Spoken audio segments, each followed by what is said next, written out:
Hi guys, it's me Jessica, and this is my second video talking about IC and my interstitial cystitis journey. I made a previous video that a lot of people have probably seen, and I basically covered just the beginning of my IC journey and how I got my symptoms under control naturally. I talked about emotional healing and choosing your foods and supplements and just everything that I had to do in order to get to a point where I wasn't losing my mind anymore from IC symptoms. At the end of my last video, I kind of touched on certain things that I was doing with my naturopath in relation to gut health. As a lot of people know, I do believe that interstitial cystitis is caused by an imbalance of the gut, along with a lot of other things, of course. But the main thing and the most important thing that I'm trying to work on is getting my gut taken care of. I think that interstitial cystitis is caused by a lot of bacteria where it shouldn't be, whether it's in the small intestine or the gut or whatever the case may be. So my last video, I kind of left off talking about me and my naturopath were doing tests and trying to figure out how my gut was looking and what I needed to do to work on that part of healing my IC. So that's basically where I'm going to start off today. My first video was my journey from 0 to 7 months, and then this video is basically going to pick up where I left off. I'm in my 10th month of interstitial cystitis now, and so this will be about 7 to 10 months. So back in April, it's now July, me and my naturopath decided that it was a good idea to do a stool test through Genova Diagnostics. And basically, we were looking to see what kind of bacteria, good and bad, and if I had pathogens or whatever, what was actually going on in my gut. So sure enough, so my naturopath thought that I probably had something called Sibo, which is small intestinal bacteria overgrowth. She kind of thought that that would be the case just based on the symptoms that I was having. I wasn't just having urgency and frequency, but I had developed some major gut issues, bloating, weird stools, and I don't want to get too graphic, but I knew that something wasn't right digestive wise. So we ordered the test. Once the results came back, she was right. I had something called small intestinal bacteria overgrowth. So I went home and I did some research, and sure enough, small intestinal bacteria overgrowth can cause symptoms of interstitial cystitis, urgency and frequency and stuff like that. So I was pretty excited, and I thought, well, this is great. You know, I'm taking care of things that need to be taken care of. So we decided to come up with a plan, and the plan was that I was going to go on antibiotics. It was going to be up to me whether I wanted to do it naturally or, order antibiotics through a pharmacy. So of course I went naturally. It's just what I was comfortable with. And my naturopath thought it was a good place to start as well. So she had prescribed me Candibactin BR. It's by Metagenics. And the protocol was to be that I was going to take this 2 in the morning, 2 at night, and I was going to go on a low FODMAP diet. Low FODMAPs is easy to digest foods. There's certain things that come with that play into the diet. The biggest thing is that people who have gut issues have a hard time with fermentation, or people who have Sibo have a hard time with fermentation, and the idea is to stay away from foods that ferment into your stomach. So if you don't know a lot about low FODMAPs, or you want to get to know what the low FODMAP diet is, you can Google it. There's tons of information online. So just trying to tell you what I did. The protocol was the low FODMAP diet and these. So I know my body. I knew that this wasn't going to be as easy as said. So I ran into a lot of problems with the Candibactin. I was trying to take it at nighttime so that I could go to sleep, so that I didn't have any issues, but it flared me. The protocol was supposed to last for 2 months, and I got through about 2 weeks, And then I kind of like stepped off the bandwagon and then stepped back on. And I just really wasn't doing the protocol as I was supposed to. So I didn't really see much difference. I decided to go back to my naturopath and try and figure out what to do from there. So also at that time, I started doing a lot of research online about how to eradicate Sibo, and like interstitial cystitis. It's not that easy to, it's not as easy as it sounds. So there's a lot of protocols online and a lot of ways that different people do it. So I kind of like wanted to go back and just really make it happen and get it done. I went back to my naturopath and I told her that the candy Bactin wasn't working. I was still having tons of bloating, small food list. And so she decided that it was probably time to put me on antibiotics. The antibiotics that people use for small intestinal bacteria overgrowth are called rifaximin. They're very, very expensive, and they are a systemic antibiotic. So it's not like the ones that we're used to where they just give us this basic antibiotic. You got, whatever's wrong with you. Oh, take this. Oh, take this, take this. It's only supposed to affect your small intestine. So that kind of made me happier. Feeling like it was a little safer than normal antibiotics, because as everybody knows, I'm against Western medicine, and I only want to take antibiotics if I absolutely need it, especially since I haven't been able to take a probiotic for the last 7 months. Probiotics flared me. It was painful. I couldn't handle it. So I agreed to do the antibiotics, and the protocol was that I was going to take rifaximin for 14 days, which is such a less amount of time to dedicate to something that could possibly cause me pain. I was going to take it whether it caused me bloating and flaring or not. And I was going to continue on a low FODMAP diet through it and for 3 months afterwards. During the aftermath, so I took the antibiotics for 14 days and it went well. Everything was fine. Nothing bothered me. And it was, all was well. So after the 14 days on antibiotics, the protocol followed that I continue low FODMAPs for 3 months and I start certain things. So the first thing is that I was going to start a probiotic called VSL number 3. This is a medical grade probiotic. It's really expensive. It can range from $50 to $100. You can get it at some Walgreens. You can get it at pharmacies. You can get your doctor to help you find it, because it is 112.5 billion live lactic acid bacteria per capsule. Super potent probiotic. I was super scared of it. So I started it off extremely slow I was literally opening these capsules. Let me show you guys. They're capsules like this. So I was literally opening it up and pouring a tiny, tiny bit into my water and drinking it. I have gotten up to a full capsule with no problems. Caused me some pain and bloating, some urgency and frequency at the beginning, but my body's become used to it. So I'm super excited about that. It's the first time that I've been able to take probiotics in the last 9 months. Sorry, my friends are texting me. So I'm super excited about that. It feels like a long journey that I just won in terms of probiotics. Some things to come along with that are I'm taking HCl, it's hydrochloric acid.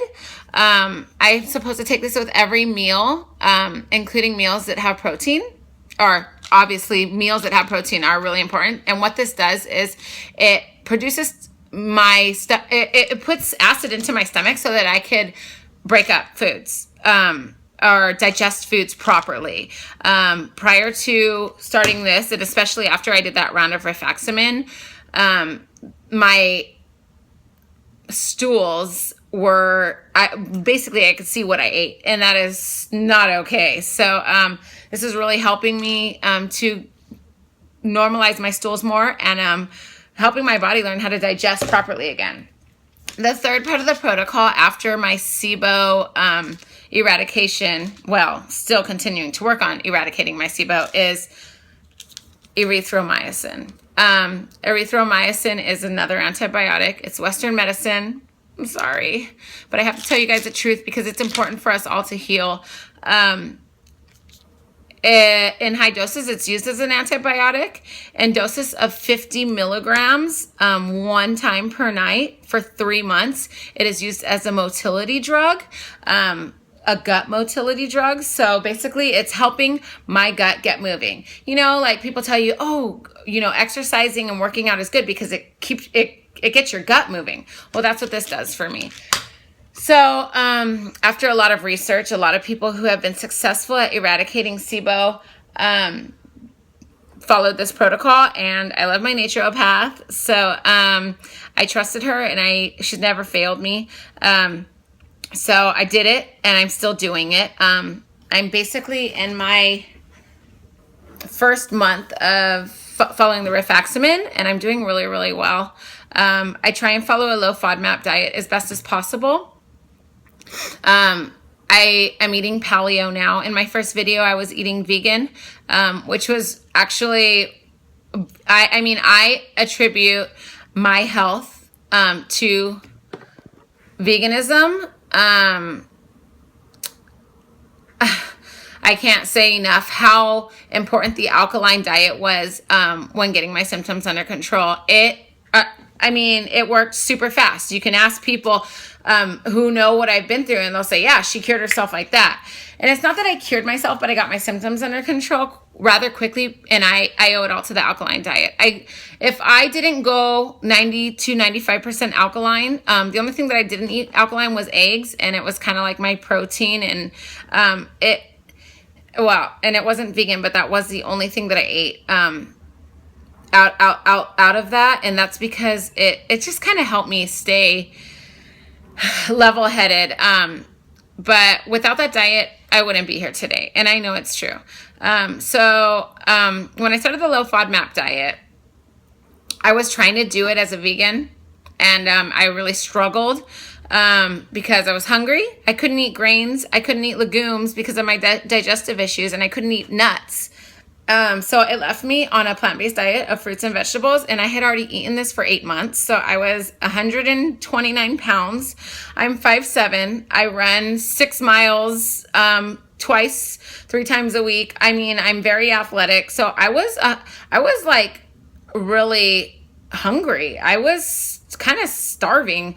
I was struggling, so I thought that it would be a good idea to add meat back in, and I did. I went paleo, and that's how I've been, and it's working okay for me. Everything I eat is grass-fed and organic still.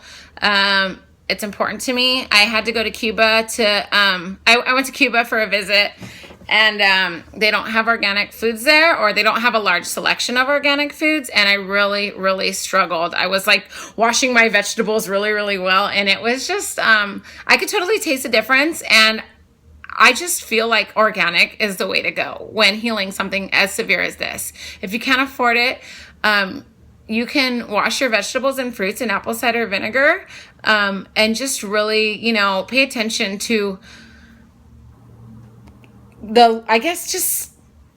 you have to sacrifice somewhere. If you don't have to sacrifice there, I totally wouldn't. So I'm doing the paleo diet, paleo low FODMAP. And that's where I am now. My goals in the near future are to be able to add grains and legumes again. If I can get grains and legumes back into my meals, I will eliminate meat and be vegan forever. I'd really, really love to do a raw vegan or raw plant-based protocol after my Sibo disappears. Hopefully it disappears. That's what we're going for. My goal is to retest after these 3 months, and if that's the case, I'd really like to start juicing and following Sunny Morrow and Montreal Healthy Girls protocols. I believe in it. If you don't have gut issues and you can handle juicing, I would skip straight there. Like I spoke about in my first video, it wasn't that easy for me. I tried to go 100% raw and just juice my way back to health, and it didn't work, as you know, a lot of us women have been there, and it's really kind of like it messes with your brain, and it's like, well, you know, what's wrong with me? But I know what's wrong with me. I have Sibo, and people who have Sibo can't digest raw foods, so it makes complete sense. So those are my plans. My plan is to continue the protocol, to eradicate my Sibo, to start being able to introduce foods again, and then just to go like completely raw. And who knows, you know, I'll definitely make some updates, and you guys can follow me on my journey back to hopefully normalcy and real life. But for now, that's my plan. So I just want to talk about, I talked about the supplements that I took in my first video. I had this whole list of supplements, and I know that they were a huge part of my healing as well. Nowadays, so for the first, like, my 7th, 8th, 9th month, I continued to take my Bladderies by Vitanica. If anybody is struggling with urgency and frequency and inflammation, and you don't have this, get on Amazon and buy it right now. This was the first thing that saved me. You know, as people know, I used to go to the bathroom 60 to 80 times a day. Now I don't even need this anymore. So, but I'll get there in a second. The second thing that I still tend to take is, marshmallow root. I take Nature's Way. You can get it in a bag. You can get it in a bottle. One thing that I have to say about supplements is just check your inactive and active ingredients. If there's stuff in there that you don't need, if it's anything besides like a cellulose capsule or plant-derived capsule, be careful, because extra ingredients in your supplements can really do you in. So be smart about the things that you put into your body. Do your research, you know. The third thing that I've used in the past 3 months is corn silk. Corn silk has been used for years and years and years for urinary issues. I bought it because I thought I had a UTI, and the lady at the health food store told me to buy it. I didn't have UTI, I had IC. I was just having one of those days, right? But I found out that it actually helps me, so that's cool. So these are the 3 things that I have on hand nowadays. I don't have anything else. I don't take anything else. These are my safety things, you know? And in the past month, I haven't really needed them. I flare a couple times a month. Depends on how strict I am on myself, you know? I have to be honest with myself before I can be honest with you, and I make bad choices. But I suffered for 7.5, 8 months of just strict elimination protocol, and it was hard. And emotionally, it wore me down. So sometimes I am an emotional eater, and I overdo things. And when I overdo it, I can feel it in my gut, and it causes inflammation in my gut, which causes inflammation in my bladder, and it all goes off, and I'm in the bathroom more than usual, and then I pop one of these. I haven't taken this for 5 days. I ran out, so I was just like, whatever. It just came in the mail today, so I'm like, ooh, cool. I didn't take these. I rarely take these at all. I basically just take it when I flare. So that's just basically my update.